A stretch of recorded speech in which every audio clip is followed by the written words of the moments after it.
नमस्ते, जय श्री कृष्णा। कैसे हैं बच्चों?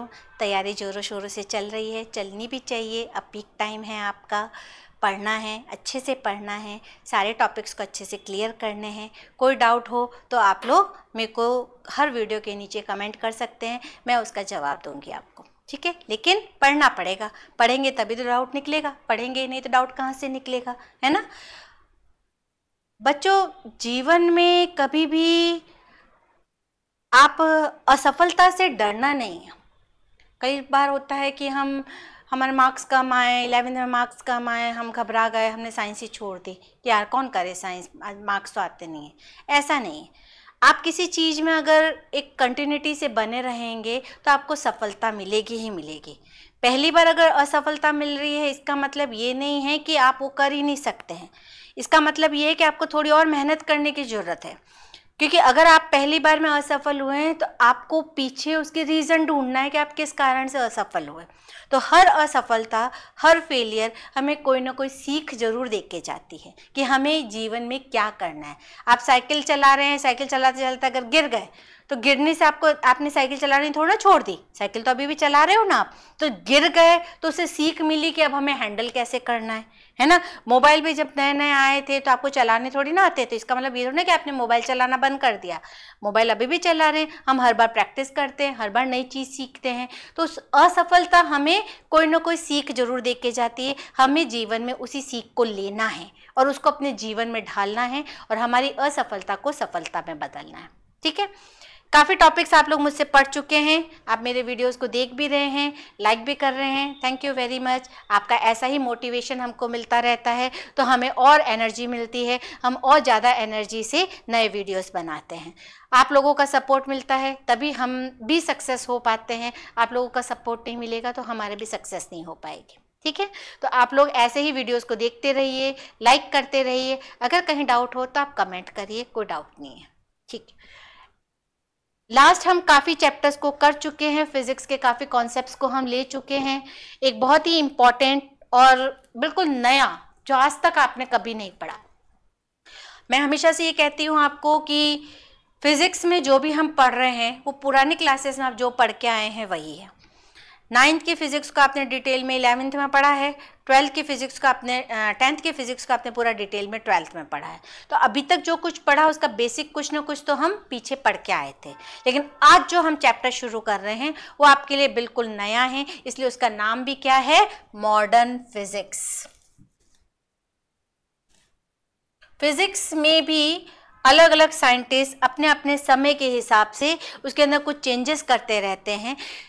जो पुरानी फिजिक्स थी उसके अंदर रे ऑप्टिक्स को या चीर समझ सिद्धांत को, तरंगों को ये माना जाता था, लाइट को ये माना जाता था कि वो वेव की फॉर्म में चलती है या रे की फॉर्म में चलती है। लेकिन उसके अंदर कुछ फिनोमिनाज ऐसे थे जिनको कि एक्सप्लेन नहीं किया जा सका इस बेसिस पर कि वो वेव नेचर के हैं, ठीक है।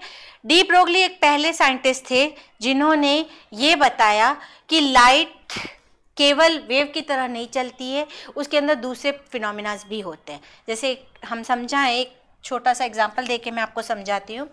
लाइट दो तरह की बिहेवियर दिखाता है, जो प्रकाश है वो दो तरह की बिहेवियर दिखाता है। एक आती है उसकी तरंग प्रकृति और दूसरी आती है उसकी कण प्रकृति, particle nature and wave nature, ठीक है। तरंग प्रकृति और कण प्रकृति। कुछ फिनोमिनाज ऐसे हैं लाइट के जो इस सिद्धांत पे समझाए जा सकते हैं, इस बेसिस पे समझाए जा सकते हैं कि लाइट तरंगों की तरह चलती है। जैसे कि हमने क्या क्या पढ़ा था? इंटरफ्रेंस, डिफ्रैक्शन, विवर्तन, इसको भी हिंदी में लिख देते हैं ताकि आपको कंफ्यूजन नहीं रहेगा। व्यतिकरण, विवर्तन, ध्रुवण और विक्षेपण, ये सारे वो सिद्धांत हैं, ये सारे वो घटनाएं हैं जिनको कि किस बेसिस पे समझाया जा सकता है कि लाइट की तरंग प्रकृति होती है, लाइट तरंग की तरह चलता है, वेव की तरह चलता है। लेकिन कुछ फिनोमिनाज ऐसे भी डिस्कवर हुए फ्यूचर में जिनको कि इस सिद्धांत पे समझाना कि लाइट तरंगों की तरह चलती है वो गलत था। ऐसे कौन कौन से फिनोमिना थे? ऐसे फिनोमिना थे प्रकाश विद्युत प्रभाव,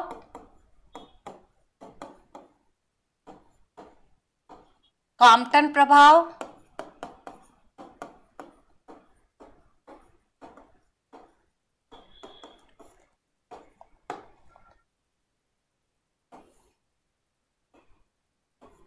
ये ऐसे फिनोमिना थे जिनको कि इस बेसिस पे समझाना कि लाइट तरंग की तरह चलती है, वेव की तरह चलती है, वो गलत हुआ।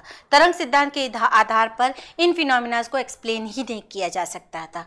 तो ये माना गया कि लाइट के कुछ फिनोमिना, प्रकाश के कुछ फिनोमिना ऐसे हैं जिनको कि तरंग नेचर के आधार पर समझाया जा सकता है, और लाइट के कुछ फिनोमिना ऐसे हैं जिनको कि कण नेचर के आधार पर समझाए जा सकते हैं। ठीक है, तो अब दोनों समझने जरूरी हैं। केवल तरंग सिद्धांत से ही हम लाइट के सारे फिनोमेना को नहीं समझा सकते हैं, केवल कण सिद्धांत से हम लाइट के सारे फिनोमेना को नहीं समझा सकते हैं। इस आधार पर डी ब्रोगली एक साइंटिस्ट थे, डी ब्रोगली, उन्होंने ये बताया कि प्रकाश का द्वैत प्रभाव होता है, लाइट ड्यूअल नेचर शो करती है। कुछ फिनोमिनास को वो वेव नेचर के आधार पे समझाती है और कुछ फिनोमिना को वो पार्टिकल नेचर के आधार पे समझाती है। वेव नेचर क्या हुआ? वेव नेचर ये हुआ कि जो भी प्रकाश है, जो भी लाइट है, वो एक वेव फॉर्म की तरह चलती है, और जो लाइट का पोर्शन है वो वेव फ्रंट कहलाता है, और वो वेव फ्रंट जब किसी भी सिस्टम पे गिरता है, किसी भी पार्टिकल पर गिरता है, तो वो फिनोमिना देता है। मतलब उसके अंदर पार्टिकल खुद मूव नहीं करता है, वो अपनी एनर्जी को आगे से आगे पार्टिकल को देता रहता है, और पार्टिकल में वाइब्रेशन होते हैं जिस कारण से एनर्जी का ट्रांसफर होता है, जैसा कि हमने वेव ऑप्टिक्स के अंदर पूरा डिटेल में पढ़ा है। ठीक है, कण प्रकृति क्या हुई? कण प्रकृति बेसिकली ये हुई कि अब लाइट तरंगों की तरह नहीं चलेगी, छोटे छोटे से कणों के रूप में चलती है, ऊर्जा के छोटे छोटे से पैकेट्स के रूप में चलती है। ऊर्जा के एक पैकेट को फोटोन कहा जाता है। अब जो लाइट है, लाइट फोटोनों से मिलके मानी जाएगी, न कि तरंगों से मिलके मानी जाएगी। ठीक है, तो ये दो सिद्धांत हैं। जो तरंग प्रकृति है ये क्लासिकल चीर समझ सिद्धांत कहलाता है, और जो कण प्रकृति है वो क्वांटम नेचर कहलाता है, क्वांटम सिद्धांत कहलाता है, जिसको मॉडर्न फिजिक्स के नाम से जाना जाता है। तो जब मॉडर्न फिजिक्स की बात करेंगे तो उसमें हमें ये दो फिनोमिना मोस्टली पढ़ने हैं, प्रकाश विद्युत प्रभाव क्या होता है और क्वांटम प्रभाव क्या होता है। तो अगर आपसे क्वेश्चन पूछा जाए कि डी ब्रोगली की परिकल्पना क्या है, तो आप यही लिखेंगे कि डी ब्रोगली ने प्रकाश के कुछ घटनाएं ऐसी है जिनको कि तरंग सिद्धांत के आधार पर समझाया जा सकता है, कुछ घटनाएं ऐसी है जिनको कण सिद्धांत के आधार पर समझाया जाता है। तो डी ब्रोगली ने ये कहा कि प्रकाश की द्वैत प्रकृति होती है, ड्यूअल नेचर होता है, वो दोनों तरह से अपने फिनोमिना को एक्सप्लेन करता है। ठीक है, तो सबसे पहले हमें पढ़ना है कि प्रकाश विद्युत प्रभाव क्या होता है, फोटो इलेक्ट्रिक इफेक्ट क्या होता है। बहुत इंटरेस्टिंग है, आराम से समझ में आएगा, पूरा का पूरा एक्सपेरिमेंटल है। प्रकाश विद्युत प्रभाव, फोटो इलेक्ट्रिक इफेक्ट, नाम से ही पता चल रहा है वो इफेक्ट जिसमें फोटोन के कारण इलेक्ट्रिसिटी जनरेट हो रही है। प्रकाश के कारण विद्युत प्रभाव आ रहा है, प्रकाश के कारण विद्युत प्रभाव आ रहा है, उसको हम क्या कहते हैं? प्रकाश विद्युत प्रभाव कहते हैं। जब भी फोटो की बात की जाएगी, प्रकाश की बात की जाएगी, तो सूर्य का प्रकाश ही नहीं होता है, प्रकाश किसी भी स्रोत का हो सकता है। और प्रकाश में हमेशा क्या होते हैं? फोटोन्स होते हैं। हमेशा ध्यान रखना है, जब भी हम प्रकाश की बात करेंगे तो उसमें फोटोन होंगे, और एक फोटोन की ऊर्जा h न्यू के बराबर होती है। ठीक है, तो जब फोटोनों के कारण इलेक्ट्रिक इफेक्ट आ रहा है, धारा प्रवाहित हो रही है, तो उस प्रभाव को क्या कहते हैं? प्रकाश विद्युत प्रभाव कहते हैं। ठीक है, अब क्या हुआ, ये तो जस्ट एक जो फिनोमिना है उसका डिस्क्रिप्शन दिया कि प्रकाश विद्युत प्रभाव क्या है, लेकिन ये होता कैसे है? कोई भी एक धातु की सतह ली जाए, उस धातु की सतह पर हमें पता है कि फ्री इलेक्ट्रॉन्स होते हैं। एक धातु होती है और एक अधातु होती है। धातु वो होती है जिसमें फ्री इलेक्ट्रॉन्स होते हैं, और अधातु वो होती है जिसमें फ्री इलेक्ट्रॉन्स नहीं होते हैं। ये जो फ्री इलेक्ट्रॉन्स हैं, इनके मूवमेंट के कारण ही हमें धारा मिलती है। धातु के अंदर ये फ्री इलेक्ट्रॉन्स होते हैं, मुक्त आवेश होते हैं, इसलिए धारा का प्रवाह हो पाता है। अधातु में ये फ्री इलेक्ट्रॉन्स नहीं होते, इसलिए धारा का प्रवाह नहीं हो पाता है। ठीक है, तो जब किसी धातु की सतह पर जो इलेक्ट्रॉन्स हैं, अगर उनको फोटोनों की ऊर्जा दी जाएगी, उन पे प्रकाश डाला जाएगा, तो वो क्या करेंगे, इस प्रकाश में जो फोटोन्स है उसकी ऊर्जा को अवशोषित करेंगे, धातु की सतह से बाहर निकल जाएंगे और प्रवाहित होने लग जाएंगे, जिस कारण से हमें धारा मिलती है। इस प्रभाव को क्या कहते हैं, प्रकाश वैद्युत प्रभाव कहते हैं। धातु की सतह पर प्रकाश के डालने से, प्रकाश पुंज के डालने से उस धातु की सतह से इलेक्ट्रॉन का निकलना और उन इलेक्ट्रॉन के प्रवाह के कारण धारा प्राप्त होना, इस प्रभाव को क्या कहते हैं, प्रकाश विद्युत प्रभाव कहते हैं। प्रकाश के प्रभाव द्वारा किसी धातु की सतह से इलेक्ट्रॉनों के उत्सर्जित होने की घटना को प्रकाश विद्युत प्रभाव कह रहे हैं। ठीक है, ये जो उत्सर्जित इलेक्ट्रॉन हैं, ये फोटो इलेक्ट्रॉन कहलाते हैं और इनके प्रवाह के कारण जो धारा मिलती है उसको हम क्या कह रहे हैं, प्रकाश वैद्युत धारा कह रहे हैं। ठीक है, अब इसका डायग्राम से समझते हैं। ये हमारे पास इसका डायग्राम है। ये हमारी एक मेटल सरफेस है जिसमें फ्री इलेक्ट्रॉन्स हैं। ये जो माइनस माइनस पिंक कलर के दिख रहे हैं, ये फ्री इलेक्ट्रॉन्स है। जब इस पे लाइट इंसिडेंट हुई, लाइट के अंदर क्या है, फोटोन है, जिनकी ऊर्जा h न्यू है। h न्यू ऊर्जा वाले जब फोटोन इस मेटल सरफेस पर गिरे तो क्या करेंगे, ये इलेक्ट्रॉन्स इस ऊर्जा को अवशोषित करेंगे और मेटल सरफेस से बाहर इजेक्ट हो जाएंगे। ये बाहर इजेक्ट हो गए। इसी घटना को क्या कहते हैं, फोटो इलेक्ट्रिक इफेक्ट कहते हैं। ठीक है, एग्जामिनर अगर आपसे पूछ रहा है कि फोटो इलेक्ट्रिक इफेक्ट क्या है, तो आपको ये नहीं कहना है कि प्रकाश के कारण विद्युत धारा का प्रवाह। फोटो इलेक्ट्रिक इफेक्ट वो इलेक्ट्रिक इफेक्ट है जिसमें मेटल सरफेस पर जब फोटोन गिरते हैं, जब ऊर्जा प्रकाश गिरता है, तो उसमें से इलेक्ट्रॉन उत्सर्जित हो जाते हैं और इन इलेक्ट्रॉनों के प्रवाह के कारण जो धारा मिलती है वो प्रकाश विद्युत धारा है। और ये जो प्रभाव है, इलेक्ट्रॉनों के निकलने का जो फिनोमिना है, इसको प्रकाश विद्युत प्रभाव कहा जाता है। ठीक है, सबसे पहले साइंटिस्ट जिन्होंने इस एक्सपेरिमेंट को किया था, प्रकाश विद्युत प्रभाव को किया था, वो कौन थे, हर्ट्ज और लेनार्ड। हर्ट्ज और लेनार्ड ने अलग अलग मेटल्स लिए, डिफरेंट मेटल्स लिए और उन पर डिफरेंट इंटेंसिटी की, डिफरेंट आवृत्ति की प्रकाश को डाला और फिर इस एक्सपेरिमेंट को किया। तो उन्होंने क्या किया, हर्ट्ज और लेनार्ड और मिल्कन, इन तीनों ने प्रकाश विद्युत प्रभाव के बहुत सारे प्रयोग किए। अलग अलग धातु की प्लेटें ली, अलग अलग मटेरियल लिए, कभी कॉपर लिया, कभी आयरन लिया, कभी एल्युमिनियम लिया, अलग अलग मेटल की प्लेट्स ली और उन पे अलग अलग तीव्रता और अलग अलग आवृत्ति के प्रकाशों को डाला और फिर उससे जो उत्सर्जित इलेक्ट्रॉन्स थे उनकी अधिकतम ऊर्जा और जो धारा मिली उनमें अलग अलग स्टडी करी और स्टडी करके इस पूरे इफेक्ट को अच्छे से समझाया। ठीक है, जो इन्होंने सेटअप काम में लिया, एक्सपेरिमेंटल सेटअप, वो इस तरह का था।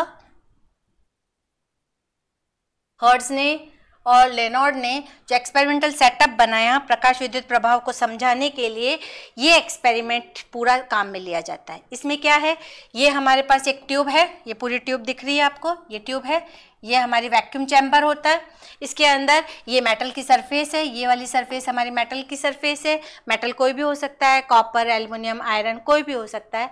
इसके ऊपर लाइट डाली गई, ये लाइट डाली। ठीक है, अब लाइट कोई जरूरी नहीं है कि सूर्य का प्रकाश ही हो, कोई स्रोत भी हो सकता है, किसी भी स्रोत से इसके ऊपर लाइट डाली। तो जैसे ही मेटल सरफेस पे लाइट डाली, प्रकाश विद्युत प्रभाव क्या कहता है, मेटल सरफेस पर लाइट गिरने से उसमें से इलेक्ट्रॉन निकलते हैं। तो ये इलेक्ट्रॉन निकले और वो इस पॉजिटिव इलेक्ट्रोड, क्योंकि इलेक्ट्रॉन पर नेगेटिव नेचर होता है, जो इलेक्ट्रॉन होते हैं उस पर माइनस चार्ज होता है, तो वो क्या करेंगे, पॉजिटिव प्लेट की तरफ, पॉजिटिव पोटेंशियल की तरफ अट्रैक्ट होंगे।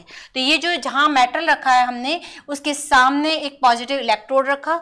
जो भी मेटल से इलेक्ट्रॉन्स निकले वो उस पॉजिटिव इलेक्ट्रोड से अट्रैक्ट हुए और अट्रैक्ट होके जब वो एमीटर में गए तो हमें धारा का मापन हुआ, धारा कितनी है वो पता चली। ये जो हमने बैटरी लगाई है वो इस पॉजिटिव पोटेंशियल की वैल्यू को बढ़ाने के लिए करी। जितना हम पॉजिटिव पोटेंशियल की वैल्यू को बढ़ाते जाएंगे उतना ज़्यादा फोर्सली इलेक्ट्रॉन्स इस इलेक्ट्रोड की तरफ अट्रैक्ट होंगे और उतनी ही ज़्यादा हमें धारा मिलेगी। तो ये पूरा एक्सपेरिमेंटल सेटअप है जो हर्ट्ज ने और मिलिकन ने काम में लिया इस एक्सपेरिमेंट को करने के लिए। इसके बाद हमें बताना है कि प्रकाश विद्युत प्रभाव पर किन किन चीज़ों का इफेक्ट पड़ता है, कौन कौन से ऐसे फैक्टर्स हैं जो फोटो इलेक्ट्रिक इफेक्ट पर इफेक्ट डालते हैं। उसमें सबसे पहला है प्रकाश की तीव्रता, इंटेंसिटी ऑफ लाइट। जैसे जैसे प्रकाश की तीव्रता बढ़ाते जाएंगे, हमें जो आउटपुट पे प्रकाश धारा मिल रही है, विद्युत धारा मिल रही है, उसका मान भी बढ़ता जाता है, क्योंकि जितनी ज़्यादा इंटेंसिटी की लाइट मेटल पे गिरेगी, इलेक्ट्रॉन उतना ही फोर्सली मेटल में से निकलेंगे और उतने ही फोर्सली वो इलेक्ट्रोड की तरफ जाएंगे, तो हमें उसकी एनर्जी ज़्यादा मिलेगी, या हम ये कहें कि हमें उसके कारण जो धारा मिल रही है वो ज़्यादा मिलेगी। तो जो एक्सपेरिमेंट किया उसमें ये बताया गया कि प्रकाश की तीव्रता बढ़ाने के साथ वैद्युत धारा का मान भी उसी अनुपात में बढ़ रहा है, मतलब जो प्रकाश की तीव्रता है IV वो प्रोपोर्शनल हो जाएगी करंट के, P कह देते हैं इसको, प्रकाश विद्युत धारा के प्रकाश विद्युत प्रभाव के कारण जो धारा मिल रही है। तो जितनी तीव्रता बढ़ाते जाएंगे धारा का मान उतना ही ज्यादा होता जाएगा। हम इसको ग्राफ से भी समझ सकते हैं। अगर हम फोटो इलेक्ट्रिक करंट और इंटेंसिटी ऑफ लाइट, प्रकाश की तीव्रता और जो हमें विद्युत धारा मिल रही है उसके बीच में ग्राफ बनाते हैं, तो हमें ये स्ट्रेट लाइन मिलती है। ये स्ट्रेट लाइन ही ये बताती है कि photo electric current directly proportional होती है इंटेंसिटी ऑफ लाइट के, प्रकाश की तीव्रता के डायरेक्टली प्रोपोर्शनल होती है। जैसे जैसे तीव्रता बढ़ती जाएगी धारा का मान भी उसी अनुपात में बढ़ता जाता है। ठीक है। दूसरा इफेक्ट जो प्रकाश विद्युत प्रभाव पर डलता है वो आता है प्रकाश की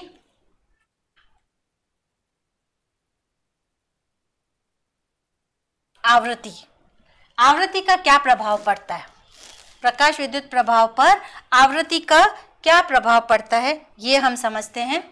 जैसे अभी अपन ने तीव्रता का पढ़ा, वैसे ही आवृत्ति का प्रकाश विद्युत प्रभाव पे क्या इफेक्ट पड़ता है, या जो हमें विद्युत धारा मिल रही है उसका क्या इफेक्ट पड़ता है।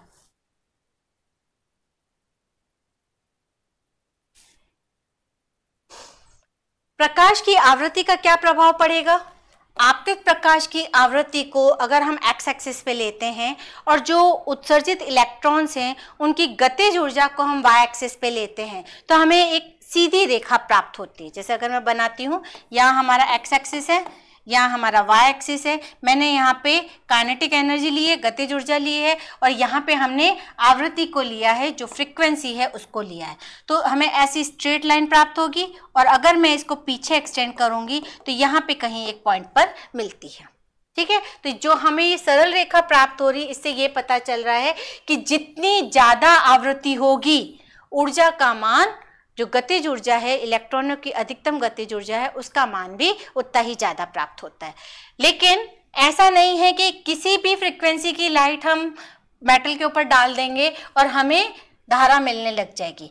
एक पर्टिकुलर रेंज है, एक पर्टिकुलर वैल्यू है। जब उतनी इंटेंसिटी की, उतनी आवृत्ति की लाइट जब प्रकाश जब धातु की प्लेट पे गिरेगी, तभी इलेक्ट्रॉनों का उत्सर्जन होना शुरू होता है। इसको क्या कहा जाता है? देहली आवृत्ति कहा जाता है। तो नेक्स्ट जो हमारी डेफिनेशन है वो है देहली आवृत्ति।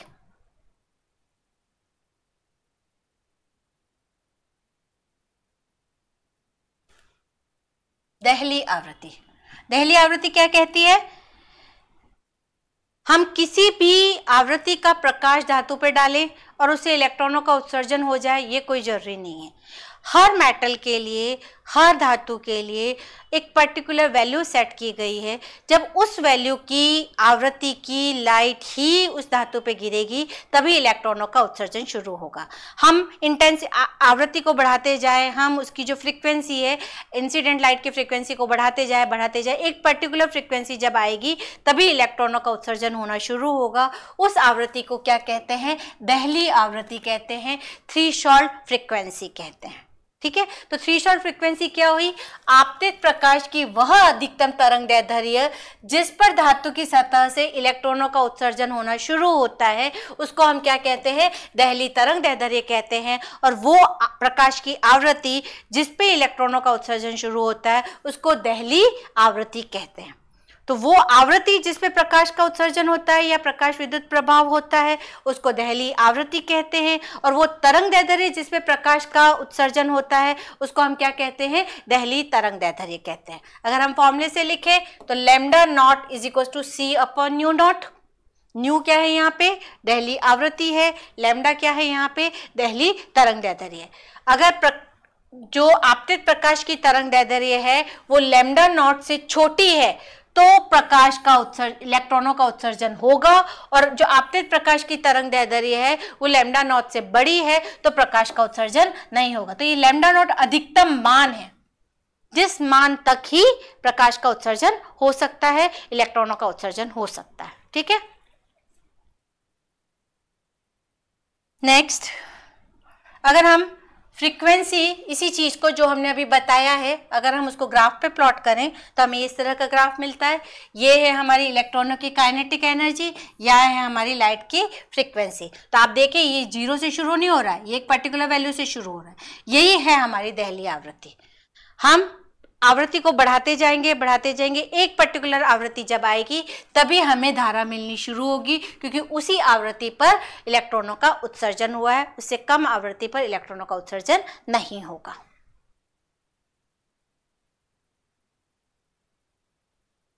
जैसा हमने लेक्चर के स्टार्ट में ही कहा था, प्रकाश के ड्यूअल नेचर होते हैं। प्रकाश दो तरह की प्रकृति बताता है, द्वैत प्रकृति बताता है। कुछ ऐसे हैं जिनको हम तरंग सिद्धांत के आधार पर समझा सकते हैं, जैसा हमने वेव ऑप्टिक्स में पढ़ा, और कुछ फिनोमिना ऐसे हैं जिनको कि हम कण आधार पर समझा सकते हैं, जैसा कि हम प्रकाश विद्युत प्रभाव में पढ़ रहे हैं। तो यही हमें क्या बताता है, प्रकाश की कणात्मक प्रवृत्ति, जिसको हम क्वांटम सिद्धांत भी कहते हैं। इसमें क्या कहा जा रहा है, प्लांक ने सबसे पहले क्वांटम सिद्धांत को दिया था, और प्लांक के अनुसार जो क्वांटम सिद्धांत है, प्रकाश है वो ऊर्जा के छोटे छोटे बंडलों, छोटे छोटे पैकेट्स के रूप में ही आगे बढ़ता है। जैसे वेव में तो हम क्या मानते हैं कि एक पार्टिकल ने अपनी एनर्जी दूसरे पार्टिकल को दी, दूसरे ने तीसरे को दी, तीसरे ने चौथे को दी, एनर्जी आगे से आगे चलती है तो वो वेव चलती है। लेकिन यहाँ पे क्या हो रहा है, एनर्जी के छोटे छोटे से पैकेट्स होते हैं, वही पैकेट्स आगे से आगे जाते हैं। इनको फोटोन कहा जाता है, और फोटोनों की जो एनर्जी होती है वो h न्यू होती है। इस बंडल को फोटोन या क्वांटम कहते हैं, और इसकी जो ऊर्जा होती है वो h न्यू होती है। न्यू यहाँ प्रकाश की आवृत्ति है, और h यहाँ प्लांक कांस्टेंट है, जिसकी वैल्यू है 6.62 × 10⁻34। अब समझ में आया ये प्लांक कहाँ से आया, क्योंकि जो ऊर्जा थी वो आवृत्ति के समानुपाती मिली, और जब हम समानुपाती का निशान हटाते हैं तो एक कांस्टेंट आता है। ये कांस्टेंट ही क्या कहलाता है, प्लांक कांस्टेंट कहलाता है, क्योंकि प्लांक ने ही इस फॉर्मूले को डिस्क्राइब किया था। प्रकाश की तीव्रता इन्हीं फोटोनों की संख्या पर निर्भर करती है। जितने ज़्यादा फोटोन होंगे तीव्रता उतनी ही ज़्यादा होगी, जितने कम फोटोन होंगे तीव्रता उतनी ही कम होगी। और प्रकाश की तरंग दैर्ध्य वेवलेंथ में और फोटोन की ऊर्जा में जो रिलेशन है hc/λ, मतलब E = hc/λ। इससे हम ये भी कह सकते हैं कि फ्रीक्वेंसी = होती है c/λ। ये है हमारा पूरा क्वांटम सिद्धांत, जो ये बताता है कि प्रकाश की कण प्रकृति होती है, जिस बेसिस पर ही प्रकाश विद्युत प्रभाव, क्वांटम प्रभाव और भी आगे जो फिनोमिनाज हैं मॉडर्न फिजिक्स के, उनको एक्सप्लेन किया जा सकता है। तो जब भी अपन क्वांटम सिद्धांत की बात करेंगे या कण प्रकृति की बात करेंगे तो अब हम ये मानेंगे कि उसमें फोटोन्स हैं, न कि वेव है। और अगर फोटोन है तो उनकी पर्टिकुलर एनर्जी होगी, ऐसा नहीं होगा कि 0 से लेके E तक की कोई भी एनर्जी हो सकती है। तब हम पर्टिकुलर कुछ वैल्यू बोलेंगे कि E1 है, E2 है, E3 है, ये पर्टिकुलर वैल्यूज होंगी। ठीक है, एक और इंपॉर्टेंट डेफिनेशन आती है कार्य फलन, वर्क फंक्शन। हमने कहा कि जब भी किसी मेटल सरफेस पर, किसी भी धातु की सतह पर प्रकाश गिरा, ठीक है, तो उसमें से इलेक्ट्रॉन उत्सर्जित हुए। अब जो प्रकाश गिरा उसने दो काम किए। क्या किया, जो आपतित प्रकाश है उसकी ऊर्जा जो धातु की सतह के अंदर बंधे हुए इलेक्ट्रॉन्स है उसको मिली, तो जो ये ऊर्जा, जो h एनर्जी उन इलेक्ट्रॉन्स को मिली, धातु की सतह पे अंदर जो बंधे हुए इलेक्ट्रॉन्स है उनको मिली। तो उन्होंने दो काम किया, ऊर्जा का कुछ पार्ट तो उन्होंने उन इलेक्ट्रॉन्स को मेटल की सरफेस से फ्री करने के लिए लगाया, मतलब वो जो बंधे हुए इलेक्ट्रॉन्स हैं उनको फ्री करने के लिए लगाया, और जो बचा हुआ पार्ट है वो उसकी काइनेटिक एनर्जी के फॉर्म में हो गया। जैसे मान लिया मेरे पास ये एक मेटल सरफेस है, इसके अंदर ये इलेक्ट्रॉन्स बंधे हुए हैं, ये फ्री इलेक्ट्रॉन्स है। अब जो इसको एनर्जी मिली, जो ऊर्जा मिली, उस ऊर्जा ने क्या किया, पहले तो इन इलेक्ट्रॉन्स को फ्री किया, मेटल की सरफेस से फ्री होकर सरफेस पर आ गए। लेकिन सरफेस पे होने से धारा थोड़ा ना मिलेगी, जब ये प्रवाहित होंगे तब धारा मिलेगी, और प्रवाहित होने के लिए इनको गतिज ऊर्जा चाहिए, तो वापस से इनको काइनेटिक एनर्जी भी चाहिए थी। तो जो ऊर्जा मिली एच न्यू, उसने दो काम किए, एक तो इलेक्ट्रॉन्स को मेटल सरफेस से फ्री किया, to free electron from metal surface, जो धातु की सतह है उससे फ्री करने के लिए इलेक्ट्रॉन्स को, और जो बचा हुआ पार्ट था वो काइनेटिक एनर्जी के फॉर्म में मिला, काइनेटिक एनर्जी ऑफ इलेक्ट्रॉन्स। ठीक है, तो एच न्यू अगर उनको ऊर्जा मिली है, तो जो कुछ पार्ट जो उनको धातु की सतह से फ्री करने के लिए लगा है, उसी को क्या कहते हैं, कार्यफलन कहते हैं। वह न्यूनतम ऊर्जा जो किसी धातु की सतह से प्रकाश इलेक्ट्रॉनों का उत्सर्जन कर सके, इलेक्ट्रॉन्स को फ्री करना है मेटल सरफेस से, उसके लिए जो ऊर्जा चाहिए उसको हम क्या कहते हैं, कार्यफलन कहते हैं। W से रिप्रेजेंट करते हैं, कई जगहों पर इसको फाई से भी रिप्रेजेंट किया गया, अलग अलग बुक्स में अलग अलग नोटेशन होते हैं, कई W से करते हैं, कई फाई से करते हैं। बेसिकली ये कार्य ही करना पड़ा है, इसलिए इसको कार्यफलन कहा है। जो बंधे हुए इलेक्ट्रॉन्स हैं मेटल सरफेस के अंदर, उनको मेटल सरफेस से फ्री किया, उसके लिए जो ऊर्जा चाहिए उसको हमने क्या कह दिया, कार्यफलन कह दिया, वर्क फंक्शन कह दिया। इसकी जो यूनिट होती है या तो इलेक्ट्रॉन वोल्ट होती है या जूल होती है, तो एनर्जी ना एक तरह से, तो एनर्जी की यूनिट जूल या इलेक्ट्रॉन वोल्ट होती है, तो कार्यफलन की भी जो यूनिट होगी वो या तो जूल होगी या इलेक्ट्रॉन वोल्ट होगी। तो कार्यफलन को लिखा कैसे जाएगा, एच न्यू नॉट, क्योंकि हमने क्या कहा, धातु की सतह से इलेक्ट्रॉन्स को फ्री होने के लिए एक पर्टिकुलर फ्रीक्वेंसी चाहिए, उस फ्रीक्वेंसी को हमने थ्रेशोल्ड फ्रीक्वेंसी कहा था, न्यू नॉट उससे हमने रिप्रेजेंट किया था। ये जो थ्रेशोल्ड फ्रीक्वेंसी है वही हमारी क्या कहलाएगी, कार्यफलन को डिनोट करेगी, वर्क फंक्शन को डिनोट करेगी। तो जो वर्क फंक्शन है, मतलब इलेक्ट्रॉन्स को धातु की सतह से फ्री करने के लिए एनर्जी चाहिए, वो कितनी चाहिए, H new naught. New not यहाँ पे क्या है, थ्रेशोल्ड फ्रीक्वेंसी है। इसको कैसे लिखा जाता है, C अपॉन लैम्डा 0 लिखा जाता है, पीछे हमने पढ़ लिया था। तो वर्क फंक्शन क्या बन गया, एच C अपॉन लैम्डा 0। तो जो हमने या धातु की सतह पर जो प्रकाश आपतित हुआ है उसका कुछ पार्ट ये कार्यफलन की तरह काम में आया। ठीक है, चलिए नेक्स्ट।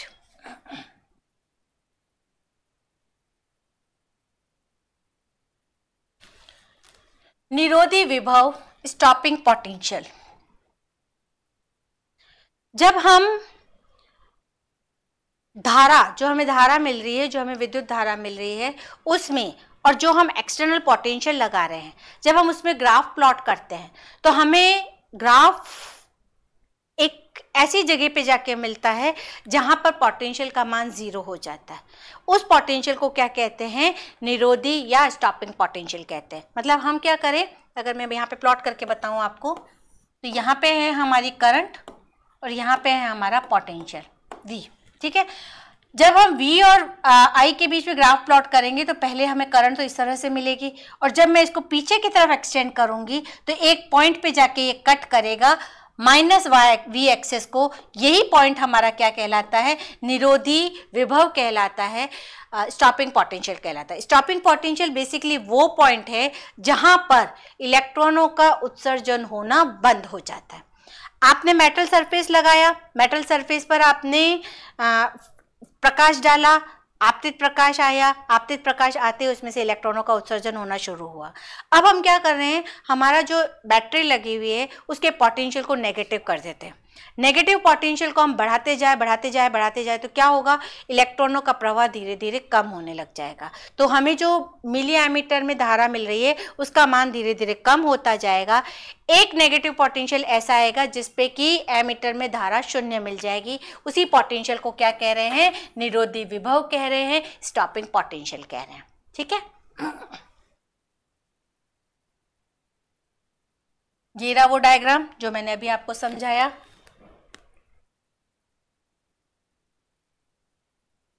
यहाँ पे हमें करंट मिल रही है, जब कांस्टेंट मिलने लग जाएगी तो इसको सैचुरेशन करंट कहेंगे, संतृप्त धारा कहेंगे। अगर हम इसको पीछे की तरफ एक्सटेंड करते हैं तो हमें एक जगह पे जाके कट होता है, इसी को रिटार्डिंग पोटेंशियल, निरोधी पोटेंशियल या स्टॉपिंग पोटेंशियल कहा जाता है। ठीक है, तो ये डिपेंड करता है अलग अलग मटेरियल्स पर। जैसे अलग अलग मटेरियल्स होंगे उनके लिए फ्रीक्वेंसी अलग अलग होगी, आवृत्ति अलग अलग होगी, और आवृत्ति अलग अलग होने के कारण उनका जो निरोधी पोटेंशियल है, स्टॉपिंग पोटेंशियल है, वो भी अलग अलग होता जाएगा। तो ये मेटल पर डिपेंड करता है कि किस तरह का मेटल हमने काम में लिया है। अब जो हमने प्रकाश विद्युत प्रभाव पढ़ा, हमने जो फोटो इलेक्ट्रिक इफेक्ट पढ़ा अभी तक, उसके कुछ नियम हैं, वो कुछ नियमों की पालना करता है। आइंस्टीन ने और प्लांक ने दोनों ने मिलकर प्रकाश विद्युत प्रभाव को समझाया, और उन्होंने इस पूरे इफेक्ट को, जो भी एक्सपेरिमेंट किया, इस एक्सपेरिमेंट में जो भी चेंजेस किए, जो भी इफेक्ट्स हैं, उन सब को कंक्लूड करके कुछ पॉइंट्स बनाए। वो पॉइंट्स ही प्रकाश विद्युत प्रभाव के नियम कहलाते हैं, laws of photoelectric effect कहलाते हैं। कौन कौन से हैं? सबसे पहला प्रभाव है प्रकाश विद्युत धारा का मान आपतित प्रकाश की तीव्रता पर निर्भर करता है। पीछे ग्राफ में से बता दिया हमने कि जैसे जैसे इंटेंसिटी बढ़ाते जाएंगे धारा का मान भी बढ़ता जाएगा। दूसरा क्या है? इलेक्ट्रॉनों की अधिकतम गतिज ऊर्जा आपतित प्रकाश की तीव्रता पर निर्भर नहीं करती है। इंटेंसिटी कुछ भी हो, इलेक्ट्रॉनों की एनर्जी उस पर डिपेंड नहीं करेगी। तीसरा पॉइंट क्या है? उत्सर्जित प्रकाश इलेक्ट्रॉनों की अधिकतम गतिज ऊर्जा आपतित प्रकाश की आवृत्ति पर निर्भर करता है, तीव्रता पर तो नहीं करता है, लेकिन आवृत्ति पर निर्भर करता है। जब एक पर्टिकुलर आवृत्ति की लाइट आएगी तभी इलेक्ट्रॉनों का उत्सर्जन होगा। नेक्स्ट पॉइंट यही है हमारा। यदि आपतित प्रकाश की आवृत्ति धातु के लिए दहली आवृत्ति से कम है, थ्रेशोल्ड फ्रीक्वेंसी से कम है, तो जितनी भी प्रकाश की तीव्रता बढ़ा ली जाए उससे इलेक्ट्रॉनों का उत्सर्जन नहीं होगा। मतलब जो इलेक्ट्रॉनों का उत्सर्जन है वो प्रकाश की तीव्रता पर निर्भर नहीं कर रहा है, आवृत्ति पर निर्भर कर रहा है। और लास्ट पॉइंट, टाइम लैग नहीं होता है, किसी भी तरह का समय नहीं लगता है। ये एक इंस्टेंटेनियस प्रोसेस है। जैसे ही मेटल सरफेस पर लाइट गिरी, इलेक्ट्रॉनों का उत्सर्जन हो गया। जैसे ही हमने लाइट इंसिडेंट करी, हमें मिली एमीटर में करंट की वैल्यू मिलने लग जाएगी। ऐसा नहीं होगा कि कोई हमने ऑन किया, ऑन करने के बाद कुछ टाइम तक लाइट गिरेगी, फिर इलेक्ट्रॉनों का उत्सर्जन होगा। ये एक इंस्टेंटेनियस प्रोसेस है, सडन ही हमें धारा मिलने लग जाती है। जैसे ही धातु की सतह पर प्रकाश आपतित होता है, वैसे ही सतह से प्रकाश के इलेक्ट्रॉनों का उत्सर्जन हो जाता है। किसी तरह का कोई समय पश्चात नहीं होता है, किसी भी तरह का कोई टाइम लैग नहीं होता है। ठीक है, ये 5 नियम हैं जो फोटो इलेक्ट्रिक इफेक्ट को पूरा एक्सप्लेन करते हैं, प्रकाश विद्युत प्रभाव को समझाते हैं। फिर आइंस्टीन ने, जो हमने ये पूरा प्रकाश विद्युत प्रभाव पढ़ा, इसको 2 साइंटिस्ट ने बताया, प्लांक ने और आइंस्टीन ने, और इसका जो एक्सपेरिमेंटल डेमोन्स्ट्रेशन था वो लेनॉर्ड और हर्ट्ज ने दिया। ठीक है, प्लांक ने या आइंस्टीन ने जो नियम दिए वो तो हमने पढ़ लिए। अब यहाँ पे इन्होंने एक समीकरण भी दिया, एक इक्वेशन भी दी, उसको क्या कहते हैं? प्रकाश वैद्युत समीकरण कहते हैं। आइंस्टीन ने क्या कहा? आइंस्टीन ने और मैक्स प्लांक ने दोनों ने मिलकर क्वांटम सिद्धांत को काम में लिया, और उन्होंने ये बताया कि जो आपतित प्रकाश है, फोटोन किसी धातु की सतह पर जो आपतित होता है, जो आपतित प्रकाश है, उसकी ऊर्जा 2 भागों में बट जाती है। फोटोन की ऊर्जा कितनी होती है? hν होती है। वो 2 भागों में बट जाएगी। पहला भाग तो प्रकाश इलेक्ट्रॉन की धातु की सतह से मुक्त करने के लिए, मतलब कार्यफलन के रूप में, और दूसरा भाग इलेक्ट्रॉनों की अधिकतम गतिज ऊर्जा के रूप में। पहले भी समझाया था ये मैंने। जो भी फोटोनों की एनर्जी है वो 2 काम करेगी। पहला तो उन इलेक्ट्रॉन को धातु की सतह से फ्री करना, और दूसरा उन इलेक्ट्रॉन्स को गतिज ऊर्जा देना ताकि वो आराम से मूव कर सके। जब वो मूव करेंगे तभी हमें धारा मिलेगी। तो जो hν फोटोन की ऊर्जा थी, उसका एक पार्ट तो वर्क फंक्शन, कार्यफलन के रूप में, और दूसरा पार्ट इलेक्ट्रॉनों की अधिकतम गतिज ऊर्जा के रूप में। इसी कॉन्सेप्ट को काम में लेके इक्वेशन डिराइव करेंगे, जिसे हम आइंस्टीन फोटो इलेक्ट्रिक इक्वेशन कहेंगे, प्रकाश वैद्युत समीकरण कहेंगे। हमारे पास था hν = W + hν। तो हमने क्या किया? hν को इधर लिया और E के को इधर लिया, लिख सकते हैं इस तरह से। वर्क फंक्शन की डेफिनेशन में हमने बताया था work function H new not होता है, तो यहाँ पे हमने पुट कर दिया, दोनों में से एच कॉमन आ गया, new minus nu naught. New और लैम्डा में क्या रिलेशन होता है, आवृत्ति में और तरंग दैर्ध्य में क्या रिलेशन होता है, nu is equal to C upon lambda होता है, तो न्यू है तो C upon lambda, nu naught है तो सी अपॉन लैम्डा 0 आ जाएगा। ठीक है, सी भी हम कॉमन ले लेंगे तो E K is equal to H C 1 upon lambda minus 1 upon lambda 0। ठीक है, इलेक्ट्रॉन्स की अगर हम मानते हैं कि निरोधी विभव का मान V0 है और इलेक्ट्रॉनों का द्रव्यमान m है, उनका आवेश E है, तो उनकी जो अधिकतम गतिज ऊर्जा होगी EV0 वो कितनी बन जाएगी, हाफ mv² मैक्सिमम। ठीक है, तो यहाँ पे हमने E के की जगह यही वैल्यू रख दी, EV0 is equal to half mv² maximum. तो हाफ mv² मैक्सिमम कितना मिल गया हमें, h nu minus nu naught, या फिर इसको हम ऐसे भी लिख सकते हैं EV0 is equal to h nu minus nu naught. इस फॉर्म में भी हम इस इक्वेशन को लिख सकते हैं। चाहे आप इस फॉर्म में लिखेंगे तो भी प्रकाश विद्युत समीकरण कहलाएगी, आप इस फॉर्म में लिखेंगे तो भी प्रकाश विद्युत समीकरण कहलाएगी। ठीक है, तो ये समझ में आई है आपको प्रकाश विद्युत समीकरण अच्छे से, प्रकाश विद्युत प्रभाव क्या होता है, उसके नियम क्या हैं, किन किन चीज़ों पे डिपेंड करता है, और इन सारे नियमों को यूज़ लेके आइंस्टीन ने प्रकाश विद्युत समीकरण को डिराइव किया। यहाँ तक हमारा प्रकाश विद्युत प्रभाव कंप्लीट होता है। आपका जो मॉडर्न फिजिक्स है उसमें दो चीज़ें पढ़नी है आपको, एक है डी ब्रोगली वेवलेंथ जिसको हम डी ब्रोगली हाइपोथेसिस भी कहते हैं, और दूसरा है प्रकाश विद्युत प्रभाव। तो आज हमने प्रकाश विद्युत प्रभाव पढ़ा। अगले सेशन में, अगले लेक्चर में हम de Broglie wavelength, de Broglie परिकल्पना और इलेक्ट्रॉनों के लिए डी ब्रोगली वेवलेंथ का फॉर्मूला क्या होता है वो डिराइव करेंगे। तब तक वीडियो को देखते रहें, चैनल को लाइक जरूर करें, वीडियो को लाइक जरूर करें, चैनल को सब्सक्राइब जरूर करें, ज़्यादा से ज़्यादा फ्रेंड्स में, ज़्यादा से ज़्यादा ग्रुप में इन वीडियोस को शेयर करें ताकि ज़्यादा से ज़्यादा बच्चों का फिजिक्स को लेकर कॉन्सेप्ट्स क्लियर हो। आप में से अगर कोई हमसे ऑफलाइन भी पढ़ना चाहे तो इसी वीडियो के नीचे एक बार चल रहा है जिसमें कॉन्टैक्ट नंबर दे रखे हैं। हम आपके लिए बहुत ही जल्द ऑफलाइन क्लासेस को भी अरेंज कर रहे हैं। 1 मार्च से रजिस्ट्रेशन स्टार्ट हो रहे हैं, तो आप में से जो भी इंटरेस्टेड स्टूडेंट्स हैं वो इस फ़ोन नंबर पर कॉन्टैक्ट कर सकते हैं। तब तक पढ़ते रहिए, कंटिन्यूटी बनाए रखिए और अपना डेडिकेशन बढ़ाइए। ठीक है, मिलते हैं ऐसी इंटरेस्टिंग टॉपिक के साथ, ऐसी एनर्जी के साथ नेक्स्ट लेक्चर में। तब तक थैंक यू वेरी मच।